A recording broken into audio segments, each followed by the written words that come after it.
9 out of 10 people fail to lose weight. Now this isn't because they're lazy, but it's because they don't know what they're doing. Now if you stick around till the end of this video, we'll teach you how to get into the top 10% and stay in the top 10%. And if you like what you see, make sure you subscribe, like, and comment on anything we might miss. Screw your keto, screw your low carb, and screw your protein diets. All that's doing is overcomplicating things and getting you off track.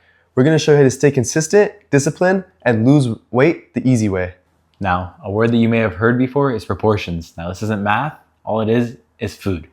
Now make sure that you're tracking your portions and being consistent about it. Now you can do this various ways. There's different apps you can use, and there's even your phone. You have it right there. Take a picture of it, bam, track it.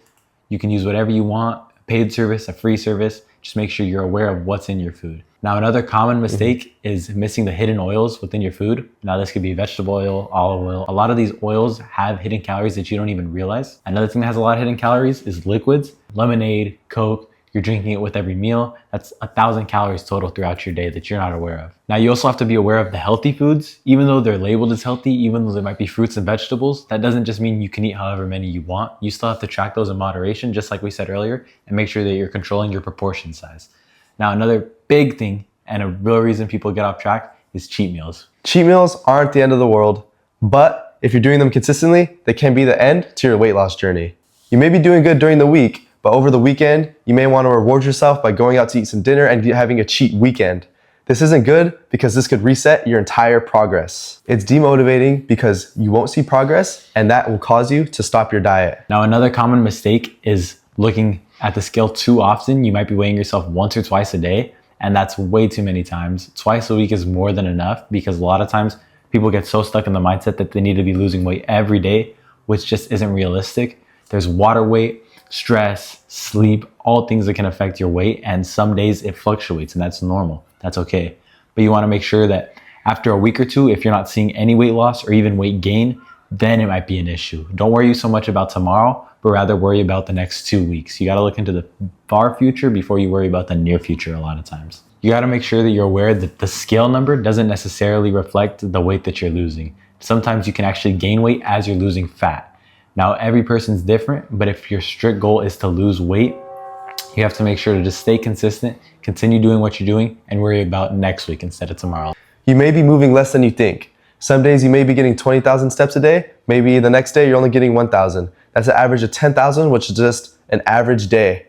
You got to be consistent in your diet and your cardio. Oftentimes people rely only on cardio. Yes, cardio is obviously very helpful with burning calories, but it's not the only answer. Lifting weights and other just active activities will help you lose weight as well. Cardio is something that is important. However, it's not always necessary because just like abs, weight loss happens in the kitchen. Now you got to make sure that you are active, and while, like I said, it's not necessarily necessary, it'll just be more work in the kitchen. So make sure to try to balance it to find the perfect median for yourself. And with that being said, you might be impatient as well. A lot of times you'll be looking at the scale 2 weeks later and you'll be like, I only lost 5 pounds, instead of looking at like, I'm already down 5 pounds. You got to realize that it takes time. A building isn't built in a day. It takes a lot of time. And because of that, so does your body. Your body, you got to treat it as something that you don't worry about tomorrow. As I already said, you worry about the next 2 weeks. You got to make sure that you're slowly losing instead of a fast gain, which ultimately will lead to a fast crumble. Because what happens a lot of time, people come out the gate excited, motivation, and they don't realize that discipline is more important. Some people try to do a crazy deficit like 1,000 calories and they instantly lose it because it's not sustainable. It's not realistic. Your body's not used to that. Start off by doing something simple. A snack that you eat every day, just cut it out.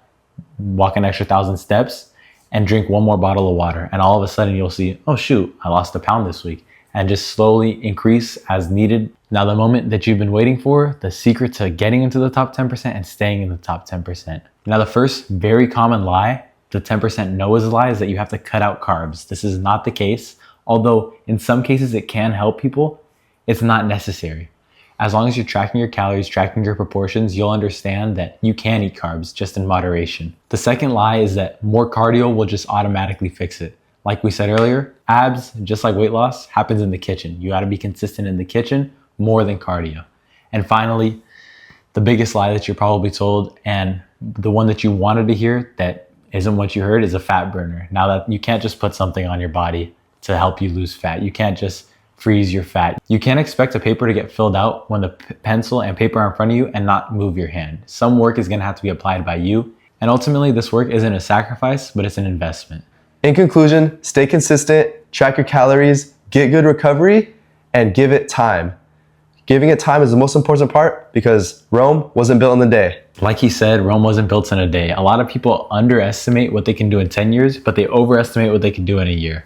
Now, I'm sure you've heard that before, and this is true, the same thing about a lot of people overestimate what they can do in a week and underestimate what they can do in a month.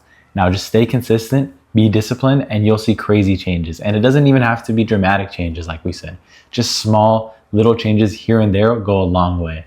Now, if you enjoyed the video, make sure you like and subscribe. And comment down below if you have any questions or if we missed anything. We'll for sure get back to them. Thank you, guys. Thank you. Catch y'all.